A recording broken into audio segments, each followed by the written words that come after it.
نحمدہ ونصلی ونسلم علی رسولہ الکریم اما بعد۔ مرکز اہل سنت والجماعت سرگودہ پاکستان سے آپ کے سوالات کے جوابات کے لیے حاضر خدمت ہیں۔ اللہ رب العزت کا بہت بڑا احسان ہے کہ اللہ تعالیٰ نے رمضان المبارک جیسا عظیم مہینہ عطا فرمایا۔ آج کل رمضان کا آخری عشرہ چل رہا ہے۔ یہ عشرہ حدیث مبارک کی روح سے جہنم سے آزادی کا عشرہ ہے، اس لیے اس عشرہ میں نیک اعمال کا بہت زیادہ اہتمام کرنا چاہیے۔ جو اعمال رمضان المبارک سے متعلق ہیں، دن کا روزہ اور رات کی تراویح، ان اعمال کو تو ہم نے کرنا ہی کرنا ہے۔ اس کے علاوہ بھی ہمیں چاہیے کہ نفلی عبادات کا بہت زیادہ اہتمام کریں، خاص کر دعاؤں کا بہت زیادہ اہتمام کریں، اور آج کل جو ایک عالمی وبا کورونا ہے، اس کے خاتمے کے لیے دعا کریں کہ اللہ تعالیٰ اس وبا کو کرۂ ارض سے مٹا دے اور تمام لوگوں کو صحت یاب فرما دے، آمین۔ جو حضرات ہمیں اپنا سوال بھیجنا چاہیں وہ ہمارا ای میل ایڈریس نوٹ فرمائیں۔ ہمارے اسکرین پر بھی آپ کو یہ شو ہو رہا ہوگا۔ ای میل ایڈریس یہ ہے markaz.edu87@gmail.com markaz.edu87@gmail.com۔ اردو زبان میں اپنا سوال لکھ بھیجیے، انشاءاللہ العزیز آئندہ نشست میں اس کا جواب دے دیا جائے گا۔ تو شروع کرتے ہیں آج کے سوالات سے۔ پہلا سوال ہمیں بھیجا ہے محمد اعجاز صاحب نے کشمیر سے۔ اب سوال پوچھتے ہیں، اس مسئلہ کے بارے میں آپ کیا فرماتے ہیں کہ کیا معتکف کے لیے وتر کی نماز باجماعت پڑھنا افضل ہے یا تہجد کے بعد الگ پڑھنا افضل ہے؟ دیکھیے، رمضان المبارک میں چاہے معتکف ہو چاہے معتکف نہ ہو، عام آدمی ہو، ہر شخص کے لیے جب وہ تراویح پڑھ لے، تراویح پڑھنے کے بعد امام صاحب وتر کی نماز باجماعت پڑھائیں گے، اس جماعت میں اس کو شرکت کرنا یہ مسنون ہے، یہ افضل ہے، یہ بہتر ہے۔ اس لیے معتکف ہے تب بھی اسے چاہیے کہ امام صاحب کے ساتھ وتر کی جماعت میں شریک ہو جائے۔ ہاں، جب رات اٹھے گا، سونے کے بعد جب اٹھے گا یا پوری رات جاگتا ہے اور سحری کے وقت جا کر یہ تہجد پڑھتا ہے تو تہجد پڑھ لے، اس میں کوئی مضائقہ نہیں ہے۔ آپ صلی اللہ علیہ وسلم کے بارے میں جو منقول ہے کہ حضور علیہ السلام تہجد کے بعد وتر پڑھا کرتے تھے، یہ عام دنوں کی بات ہے۔ جہاں تک تراویح کا معاملہ ہے تو تاریخ جرجان میں حضرت جابر بن عبداللہ رضی اللہ تعالی عنہ سے مروی ہے کہ رمضان کی ایک رات آپ صلی اللہ علیہ وسلم باہر تشریف لائے، آپ نے ہمیں 4 رکعت، پھر 20 رکعت اور پھر 3 وتر پڑھائے۔ تو یہ 3 وتر جماعت کے ساتھ حضور علیہ السلام نے پڑھائے تھے، جو اس بات کی دلیل ہے کہ رمضان المبارک میں تراویح کے بعد جماعت کے ساتھ وتر پڑھنا افضل ہے، الگ پڑھنا افضل نہیں ہے۔ محمد علقمہ صاحب گجرات سے سوال کرتے ہیں، حضرت مفتی صاحب السلام علیکم ورحمۃ اللہ وبرکاتہ۔ وعلیکم السلام ورحمۃ اللہ وبرکاتہ۔ امید ہے حضرت والا بخیر و عافیت ہوں گے۔ سوال یہ ہے کہ کوئی عورت عدت وفات میں ہو اور اس عورت کے والد کی طبیعت سخت خراب ہو گئی، مرض الموت کی حالت ہو گئی، تو یہ عورت عدت وفات چھوڑ کر تھوڑی دیر کے لیے اپنے والد کا دیدار کر سکتی ہے یا نہیں؟ نیز یہ فرمائے کہ وہ کون سے اعذار ہیں جن کی بنیاد پر عورت عدت وفات میں اپنے گھر سے باہر نکل سکتی ہے؟ جواب دے کر ممنون فرمائے۔ اللہ تعالیٰ آپ کو جزائے خیر عطا فرمائے، آمین، فقط والسلام۔ دیکھیے، یہ ایسی مجبوری نہیں ہے جس کی وجہ سے عورت اپنا گھر چھوڑ کر والد صاحب کے دیدار کو جائے، اس لیے اس مجبوری میں تو اس خاتون کو جانا جائز نہیں ہے۔ ہاں، اپنے گھر میں بیٹھی رہے، والد صاحب کے لیے استغفار کرے، ان کے لیے دعائے مغفرت کرے، ان کے ایصال ثواب کے لیے نوافل پڑھے، قرآن کریم کی تلاوت کرے، ان کے لیے دعائیں کرے تاکہ اللہ تعالیٰ ان کی قبر، ان کے آخرت کی منازل کو آسان فرمائے۔ اگر یہ ان کے آخری وقت ہے تو آخری وقت میں ان کی جان آسانی سے نکلے، تو اپنے گھر میں بیٹھ کر اپنے والد صاحب کے لیے دعائیں کرے، اس کی تو گنجائش ہے۔ لیکن اپنے گھر سے اٹھے اور والد صاحب کے گھر چلی جائے، عدت وفات میں ایسا کرنا جائز نہیں ہے۔ باقی آپ کی دوسری بات کہ وہ کون سے اعذار ہیں، میں کچھ اعذار عرض کر دیتا ہوں، باقی اگر کوئی عذر پیش آئے تو وہ پوچھ لیجئے، اس کا جواب دے دیں گے۔ خاتون ایسی ہے کہ وہ سخت بیمار پڑ گئی ہے اور علاج کے علاوہ کوئی چارہ کار نہیں ہے اور ڈاکٹر گھر نہیں آ سکتا، تو عورت دوائی لینے کے لیے اپنے گھر سے رخصت ہو کر ڈاکٹر کے کلینک پر جائے تو اس کے لیے گنجائش ہے۔ اسی طرح اگر کوئی خاتون ایسی ہے کہ خاوند فوت ہو چکا اور کمانے والا کوئی نہیں اور اس کے گزران بسران کے لیے پیسوں کا بندوبست بھی نہیں ہے، تو یہ عورت کمانے کی غرض سے اپنے گھر سے جا سکتی ہے، بس صبح کو جائے لیکن رات کو واپس لوٹنا اور اپنے گھر پر قیام کرنا ضروری ہے، یہ اس کے لیے عذر ہے۔ یا بعض مرتبہ ایسا ہوتا ہے کہ خاتون کا خاوند فوت ہو گیا، اب یہ سسرال میں عدت گزار رہی تھی لیکن اس کے سسرال والے ٹارچر کرتے ہیں، اس کے سسرال والے سخت مجبور کرتے ہیں، گھر سے نکال دیتے ہیں، مجبور اتنا کیا کہ وہ نکلنے پر مجبور ہو گئی ہے۔ اب یہ صورت ہے کہ اب عدت وفات وہاں نہ گزارے، یہ اپنے والدین کے گھر آ کر گزار سکتی ہے، لیکن یہ بھی اس وقت ہے کہ جب وہ سختی کرتے ہوں اور گھر سے آپ کو باہر نکالتے ہوں تب اس کی اجازت ہے۔ تو یہ وہ آزار ہیں جن کی بنا پر عدت وفات گزارنے والی خاتون گھر سے نکل سکتی ہے، اس کے علاوہ اس کے لیے نکلنا جائز نہیں ہے۔ ہاں اگر کوئی خاص عذر پیش آ جائے تو جس طرح میں نے پہلے عرض کیا آپ سوال بھیج کر پوچھ سکتے ہیں۔ بلال احمد لورن پونچھ ہندوستان سے آپ سوال کرتے ہیں، اگر نماز میں واجب چھوٹ جانے پر سجدہ سہو واجب ہے تو کیا فرض کی تاخیر میں بھی سجدہ سہو کرنا ہوگا؟ جی ہاں، فرض کی تاخیر میں بھی یا فرض کو آگے پیچھے کرنے سے بھی یا فرض زیادہ کرنے سے بھی سجدہ سہو واجب ہوتا ہے۔ تنویر اسلم صاحب بدایونی یو پی انڈیا سے آپ سوال کرتے ہیں، السلام علیکم ورحمۃ اللہ وبرکاتہ۔ وعلیکم السلام ورحمۃ اللہ وبرکاتہ۔ بات سلام عرض یہ ہے کہ معتکف بلا ضرورت صرف گرمی دور کرنے کے لیے غسل کرے تو معتکف کے اعتکاف میں کوئی خلل تو واقع نہیں ہوگا، یہی خلل واقع ہوگا کہ اس کا اعتکاف ٹوٹ جائے گا۔ اعتکاف کے دوران گرمی کو دور کرنے کے لیے غسل کرنے کے لیے مسجد سے باہر جانا جائز نہیں ہے، اس سے اعتکاف ختم ہو جاتا ہے، فاسد ہو جاتا ہے۔ ہاں اگر گرمی زیادہ لگی ہے تو آپ پانی منگوا لیجئے مسجد میں اور اس میں کپڑا وغیرہ بھگو کر اپنے جسم پر پھیرتے رہیے۔ اور دوسری اہم بات یہ ہے کہ بھلے گرمی ہو لیکن صبر و استقامت سے کام لیجئے، انسان صبر کرے اور برداشت کرے تو اللہ تعالیٰ اس صبر پر بھی اس کو نوازتے ہیں۔ بہرحال غسل کرنے کے لیے مسجد سے باہر جانا جائز نہیں ہوگا۔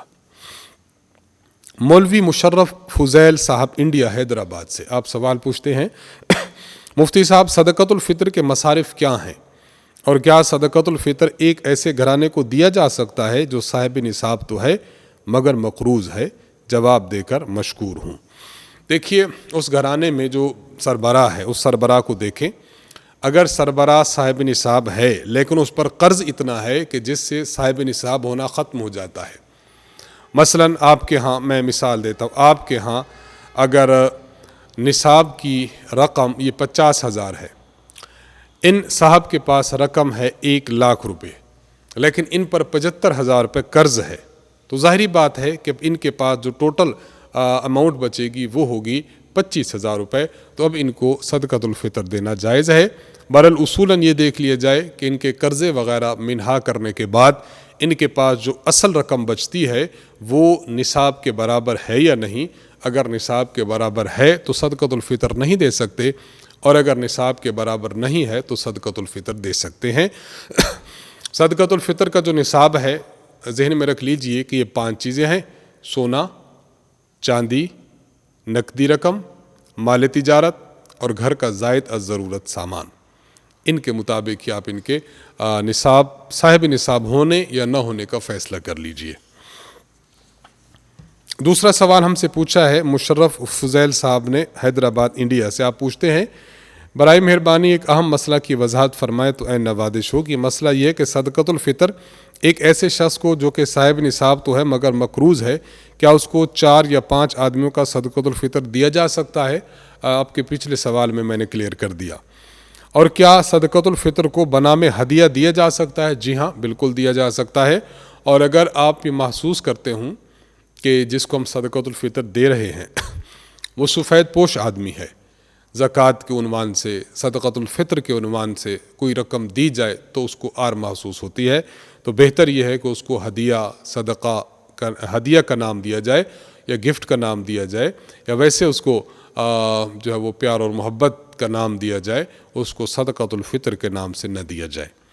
اور کیا صدقۃ الفطر کو عید الفطر کی نماز سے پہلے ہی دینا ضروری ہے یا آج کل میں بھی دیا جا سکتا ہے؟ آج کل میں بھی دے بہت اچھا ہے، لیکن عید الفطر سے پہلے دینا ضروری ہے۔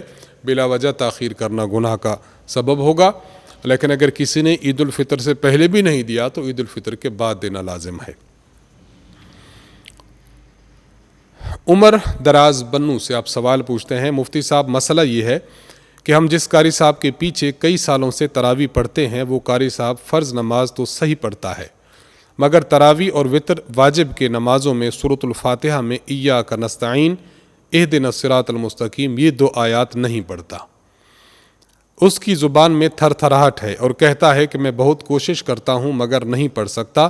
ایاک نعبد کے فوری بعد صراط الذین انعمت علیہم شروع کر دیتا ہے۔ مفتی صاحب آپ برائے کرم وضاحت کیجئے کہ ہماری پچھلی ساری نمازیں یعنی تراویح ہو چکی ہے یا نہیں، اور کیا آگے کے لیے ہم اس قاری صاحب کے پیچھے تراویح پڑھیں یا نہیں؟ براہ کرم تفصیل سے سمجھا دیجئے۔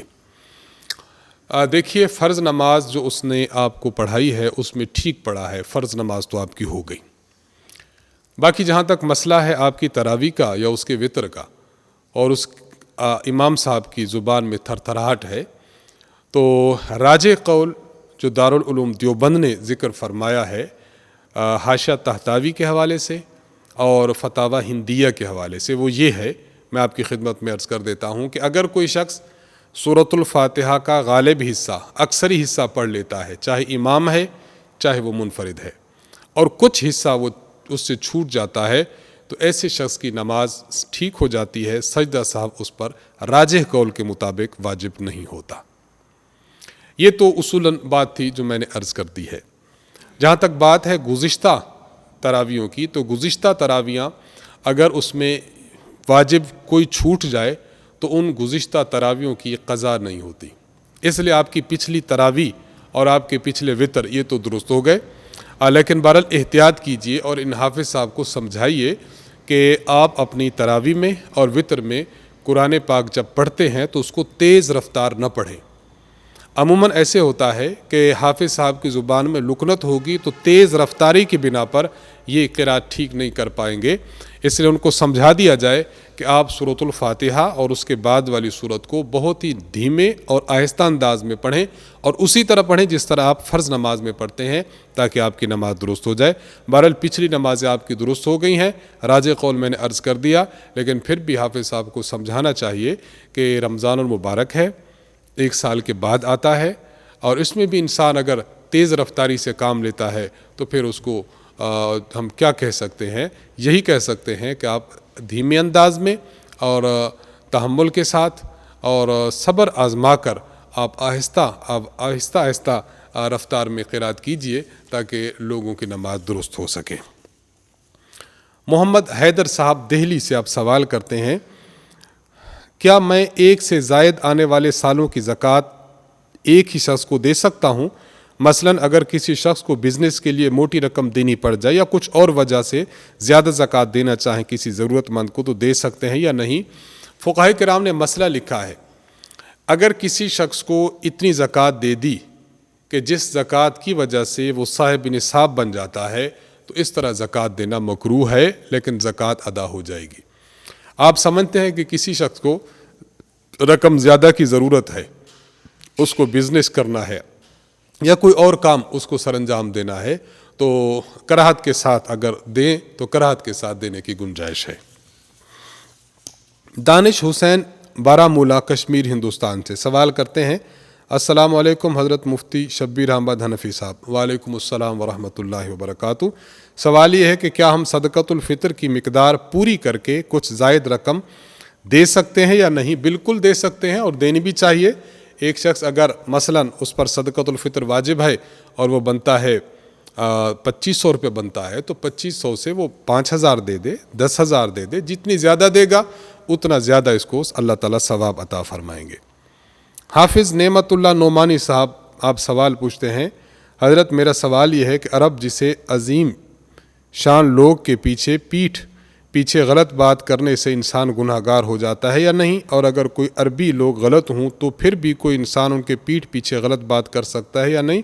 میرا خیال یہ ہے کہ واضح مسئلہ پیش فرمائے کہ معاملہ کیا ہے۔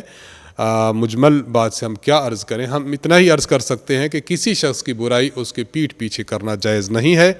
ہاں کوئی خاص صورت ہے، کسی خاص غلطی میں یا بیماری میں کوئی شخص مبتلا ہے اور آپ اس کی بات کسی اور کو بتانا چاہتے ہیں تو واضح لکھ بھیجئے، چونکہ بعض ایسی صورتیں بھی موجود ہیں کہ کسی کے پیٹھ پیچھے بات کی جائے تو ضرورت کی بنا پر وہ جائز ہوا کرتی ہے۔ مجمل سوال کی بجائے واضح سوال بھیجئے تو انشاءاللہ ہم اس کا جواب دینے کے قابل ہوں گے، وگرنہ فقط اس سوال کے مطابق ہم کیا جواب عرض کریں۔ نسیم احمد صاحب کراچی سے آپ سوال پوچھتے ہیں، کیا یہ بات درست ہے کہ رمضان کے آخری جمعہ کو 4 رکعتیں پڑھی جائیں تو پچھلی تمام نمازوں کی قضا ہو جائے گی؟ بالکل غلط بات ہے۔ حضرت ملا علی قاری رحمہ اللہ نے اپنی کتاب الاسرار المرفوعہ فی الاحادیث الموضوعہ میں لکھا ہے کہ یہ جو روایت بعض لوگوں نے بنا لی ہے کہ رمضان کا آخری جمعہ ہو، اس میں 4 رکعت پڑھیں تاکہ پچھلی جتنی بھی نمازیں قضا ہو چکی ہیں ان کی ادائیگی سمجھی جائے، یہ بات بالکل غلط ہے اور شریعت مطہرہ پر بہتان ہے۔ حضرت صلی اللہ علیہ وسلم سے ایسی کوئی بات منقول نہیں۔ بلکہ میں آپ کی بات کی وضاحت کے لیے ایک بات اور عرض کرنا چاہوں گا۔ صحیح مسلم میں حدیث موجود ہے، آپ صلی اللہ علیہ وسلم ارشاد فرماتے ہیں، من نام عن صلاۃ او نسیہا فکفارتها ان یصلیھا اذا ذکرھا۔ حضور علیہ السلام ارشاد فرماتے ہیں کہ اگر کوئی شخص نماز بھول جائے یا سو رہا تھا، سونے کی وجہ سے نماز رہ جائے، تو جب وہ بیدار ہو یا جب اس کو یاد آئے تو نماز کا کفارہ یہی ہے کہ اس نماز کو وہ ادا کرے۔ ادائیگی کے بغیر محض 4 رکعت پڑھ کر پچھلی تمام نمازوں کے کفارے کی بات کرنا یہ عوام الناس میں غلط رائج ہے، اس کی تردید کرنی چاہیے۔ استاذ محترم حضرت متکلم اسلام مولانا محمد الیاس گھمن صاحب دامت برکاتہم نے اپنے ایک ویڈیو کلپ میں بھی اس بات کی وضاحت فرمائی ہے، اور ساتھ ساتھ یہ کہ آپ کی کتاب رمضان المبارک فضائل و مسائل میں بھی اور رمضان کورس میں بھی اور ساتھ ساتھ اعتکاف کورس میں بھی اس بات کی وضاحت کی ہے کہ اس طرح کی باتیں من گھڑت ہیں، ایسی باتیں رواج پانے سے اعتراض کیا جائے۔ انجم حسین صاحب لاہور سے آپ سوال کرتے ہیں، کیا ماسک پہن کر نماز پڑھنے سے نماز ہو جاتی ہے یا نہیں؟ کیونکہ نماز میں ماسک پہننا تو مکروہ ہے۔ دیکھیے فقہائے کرام نے جو منہ ڈھانک کر نماز پڑھنے کو مکروہ لکھا ہے، یہ عام حالات میں ہے۔ عام حالات میں کوئی بیماری بھی نہیں ہے، کوئی مجبوری بھی نہیں ہے، ایک شخص ویسے منہ ڈھانپ کر نماز پڑھتا ہے تو اس طرح نماز پڑھنا تو مکروہ ہے۔ لیکن اگر کوئی مجبوری ہے، جس طرح آج کل کرونا وبا ہے، ایک عالمی وبا کی شکل اختیار کر چکی ہے، اللہ تعالیٰ اس وبا سے پوری امت کو محفوظ رکھے۔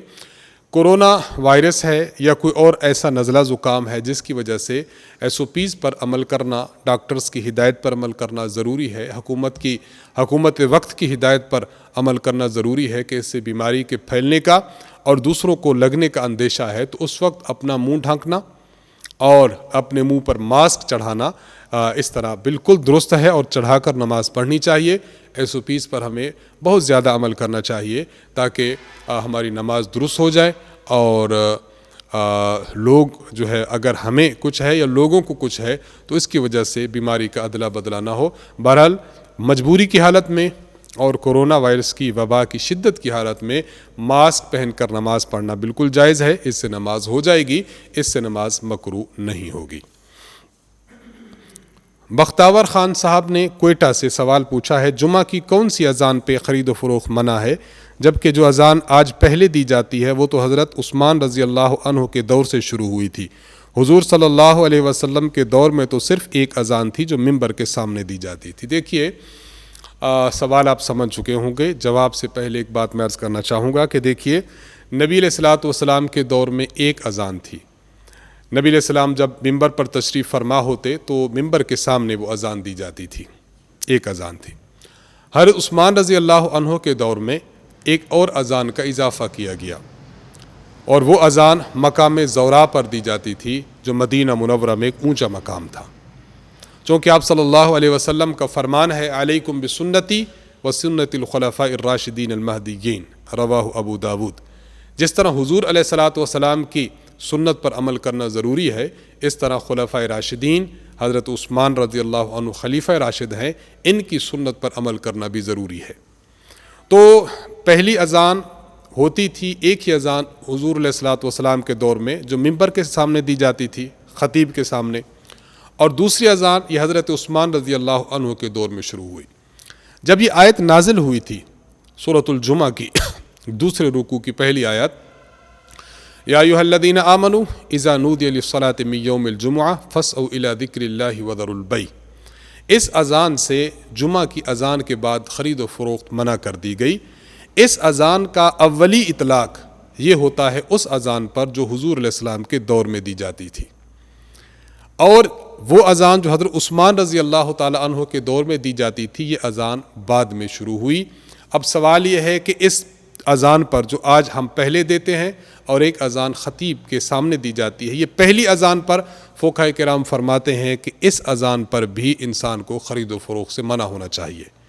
باقی آپ کا سوال کہ یہ اذان تو حضور علیہ السلام کے دور میں نہیں تھی، اس کے جواب کے لیے میں حکیم الامت مجدد الملت حضرت مولانا اشرف علی تھانوی نور اللہ مرقدہ کے بیان القرآن سے ایک اقتباس پیش کرنا چاہوں گا۔ یقین جانیے یہ اقتباس پڑھ کر دلی راحت ہوتی ہے کہ ہمارے اکابرین نے مسائل کو کس طرح سمجھا ہے اور کس طرح سمجھایا ہے۔ حضرت تھانوی دو جملوں میں اس سوال کا جواب دیتے ہیں، فرماتے ہیں کہ وہ اذان جو خطیب کے سامنے خطبہ کے وقت دی جاتی تھی اس وقت خرید و فروخت کرنا نصاً منع ہے، اور وہ اذان جو ہم پہلے دیتے ہیں جو حضرت عثمان رضی اللہ عنہ کے دور سے شروع ہوئی تھی اس پر خرید و فروخت کا منع ہونا یہ قیاساً ہے۔ تو گویا دوسری اذان پر جو خطیب کے سامنے دی جاتی ہے خرید و فروخت نصاً منع ہوئی، اور پہلی اذان پر خرید و فروخت قیاساً منع ہوئی، کیونکہ یہ بھی اسی طرح کی اذان ہے جس طرح خطیب کے سامنے دی جانے والی اذان ہے۔ ایک میں نصاً منع ہے، ایک میں قیاساً منع ہے، اور قیاس بھی مستقل دلیل شرعی ہے۔ امید ہے کہ آپ میری بات سمجھ چکے ہوں گے۔